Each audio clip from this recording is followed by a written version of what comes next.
नमस्ते मैथलीट्स, मेरा नाम हर्ष संगदार है और आप मुझे देख रहे हैं मेरे यूट्यूब चैनल द मैथलीट वे पर। आज इस वीडियो में हम कक्षा 12 के समाकलन चैप्टर से एक प्रश्न करने जा रहे हैं और हम सभी जानते हैं कि समाकलन दो प्रकार का होता है, एक निश्चित समाकलन और एक अनिश्चित समाकलन। निश्चित समाकलन कौन सा समाकलन होगा? जिस पर क्या लगी होगी? लिमिट लगी होगी, है ना, अपर लिमिट और लोअर लिमिट, जैसा कि प्रश्न आप पीछे देख रहे हैं बोर्ड पर। तो चलिए सॉल्व करते हैं इस प्रश्न को।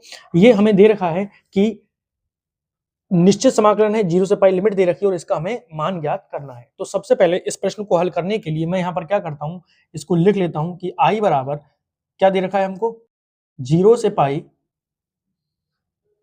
a square cos square x plus B square sine square x ऊपर x और यहाँ पर लगा देता हूँ dx। ठीक है भाई, और क्योंकि आगे चलकर इसकी जरूरत पड़ेगी तो मैं इसको यहीं पर समीकरण नंबर क्या देता हूँ, नाम 1 दे देता हूँ।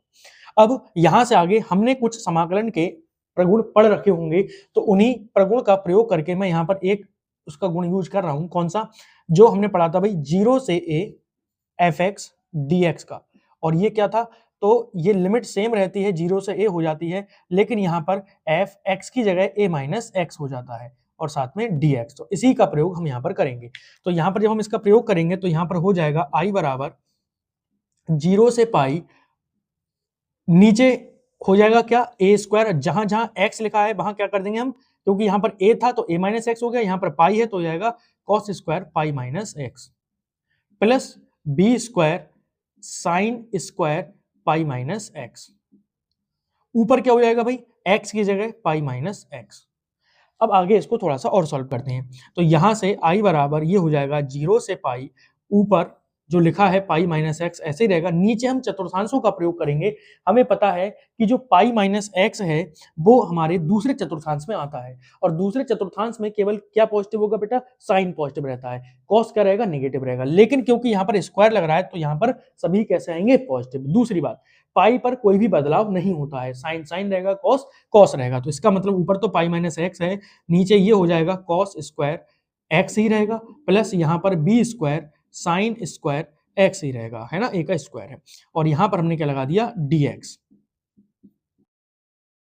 अब चलिए आगे इस समीकरण को, इसको मैं समीकरण नंबर 2 नाम दे देता हूं। अब देखिए समीकरण 1 और 2 आपको दिख रहे हैं, इन दोनों समीकरण में इस साइड में i लिखा हुआ है, इसमें x और यहाँ पर पाई माइनस एक्स है, लेकिन इसका हर कैसा है, दोनों का समान है। तो मैं दोनों समीकरणों को जोड़ देता हूं और मैं डायरेक्ट जोड़ूंगा क्योंकि हर इसके समान है तो अंश भी आपस में जुड़ जाएंगे। तो यहाँ पर ये हो जाएगा, मैं यहाँ पर लिखूंगा समीकरण 1 व 2 को जोड़ने पर, 1 व 2 को जोड़ने पर,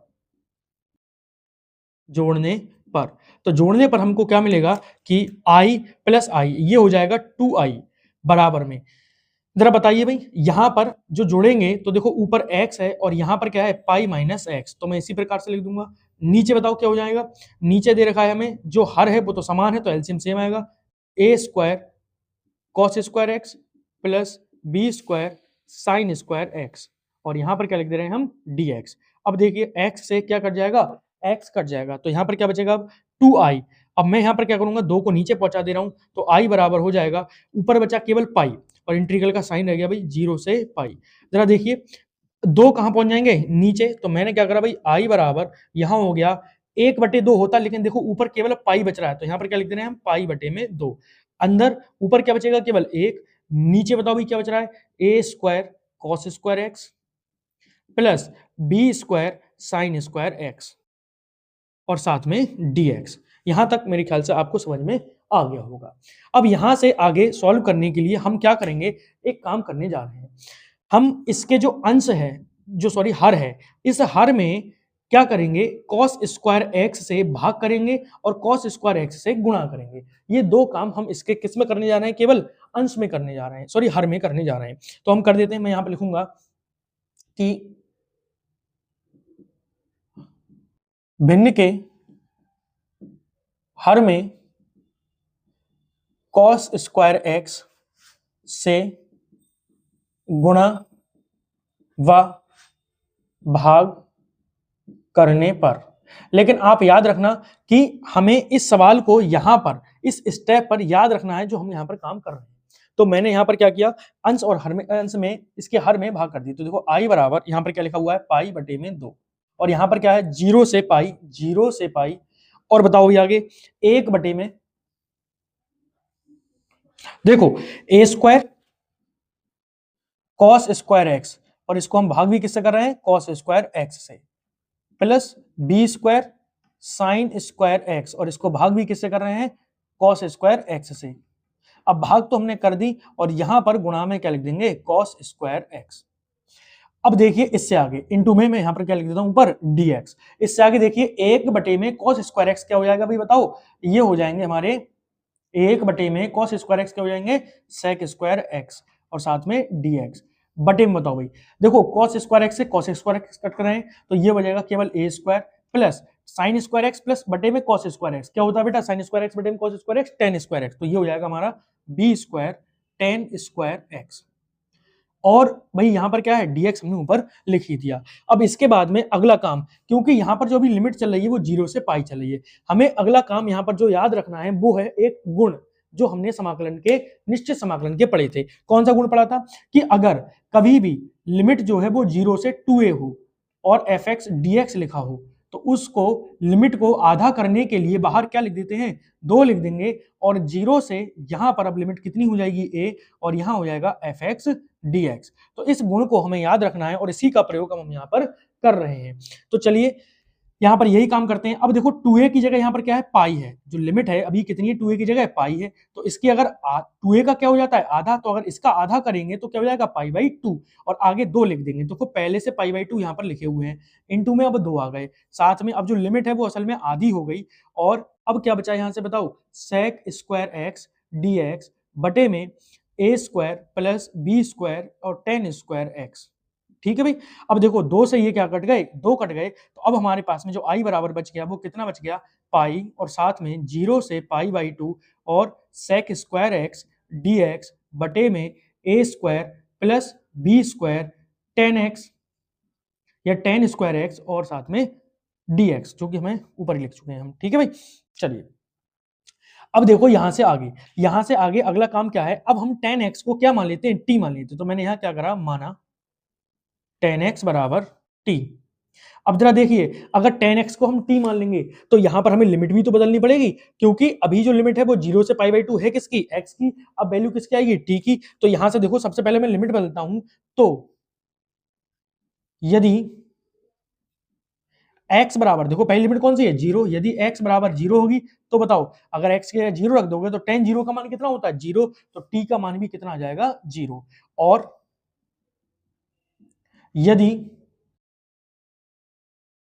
x बराबर मैं क्या कर दूंगा, पाई बाई 2, और अगर पाई बाई 2 रख दूंगा तो tan पाई बाई 2 यानी कि tan 90 का मान कितना होता है भाई, इनफाइनाइट, तो t का मान कितना आ जाएगा, इनफाइनाइट। तो अब लिमिट जो है 0 से पाई बाई 2 ना होकर 0 से इनफाइनाइट हो जाएगी।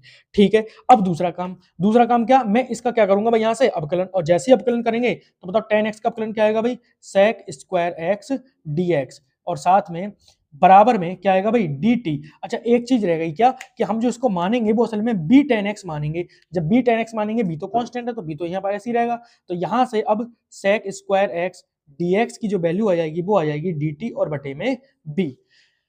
इन सभी मानों को अब हम यहाँ पर रख देंगे और आगे यहाँ पर सॉल्व करते हैं। तो चलो भाई मान रखते हैं, तो मान रखने पर हमें क्या मिलेगा बताओ, आई बराबर, तो आई बराबर ही रहेगा, आई बराबर ही रहेगा, यहाँ पर पाई लिखा है तो पाई ही रहेगा, और यहाँ पर बताओ भाई क्या, 0 से पाई बाई 2, लिमिट क्या है, 0 से पाई बाई 2, लेकिन अब लिमिट कितनी हो गई, 0 से इनफाइनाइट, तो 0 से इनफाइनाइट लिमिट हो गई। साथ में जरा देखिए sec स्क्वायर एक्स dx की क्या गया, dt बटे में b, अब जो b है वो तो कांस्टेंट है तो मैंने बाहर के लिख दिया, b बटे में बाहर लिख दिया, ऊपर क्या आ गया भाई, केवल dt आ गया। यहां पर बताओ क्या आ जाएगा, तो यहां पर a स्क्वायर की जगह तो a स्क्वायर ही रहेगा, प्लस यहां पर देखो इस पूरे को b tan x को मैंने क्या माना है, t, और यहां पर पूरे का स्क्वायर हो रहा है, यानी कि यहां बचेगा t का स्क्वायर। ठीक है भाई, अब ये देखो, ये तो हमारा एक फॉर्मूला है, ए स्क्वायर और प्लस टी स्क्वायर, तो इसका फॉर्मूला क्या होता है बताओ, तो ये हो जाएगा हमारा इंटीग्रल का, इसका फॉर्मूला क्या होगा, आई बराबर पाई बटे में बी, और ये जो फॉर्मूला हमारा इसका है क्या होता है, 1 प्लस ए स्क्वायर प्लस एक्स स्क्वायर का होता है 1 अपॉन में ए tan इनवर्स x अपॉन में a। तो देखो 1 अपॉन में a की जगह a ही है, और साथ में tan इनवर्स x की जगह t है तो t बटे में a, और लिमिट अब क्या लग गई, 0 से इनफाइनाइट। तो अब इसको आगे सॉल्व करते हैं, तो आई बराबर पाई बटे में बी, अंदर पहले अपर लिमिट लगाएंगे तो 1 बटे में a इनटू में, अब देखो 1 में a को भी हम बाहर लिख सकते हैं, तो हम चलो बाद में लिख देंगे। तो 1 में a tan इनवर्स, पहले लगाएंगे इनफाइनाइट, इनफाइनाइट और बटे में a, माइनस का चिन्ह, 1 में a tan इनवर्स, यहां आ जाएगा 0 और बटे में a। अब जरा देखिए i बराबर पाई बटे में b, यहां पर बताइए भाई जो a है, a बताइए भाई, पहली बात तो ये बताओ 1 में a तो ऐसे ही रहेगा, और a को इनफाइनाइट से अगर हम डिवाइड करेंगे, इनफाइनाइट को a से डिवाइड करेंगे तो इनफाइनाइट आएगा, और tan इनवर्स इनफाइनाइट यानी कि किसकी वैल्यू होती है इनफाइनाइट tan में, तो ये होती है पाई बाई 2 की, तो यहाँ आ जाएगा अंदर tan पाई बाई 2 माइनस 1 में a tan 0, 0 किसकी वैल्यू होती है tan में, तो ये 0 की होती है tan इनवर्स, और अंदर tan 0। चलिए भाई देखिए, तो ये i बराबर पाई बटे में b, यहाँ पर 1 में a, tan से tan हटेगा तो बचेगा क्या, पाई बाई 2, तो ये आएगा पाई और अपॉन में 2a, माइनस ये तो tan 0, 0 आएगा, 0 गुणा किसी से भी कर दो क्या रहेगा 0, तो कुल मिलाकर यहाँ से i का जो मान आ गया वो आ गया भाई ऊपर पाई, यहाँ पर भी पाई, पाई यहाँ पर भी, तो पाई का स्क्वायर बटे में 2ab।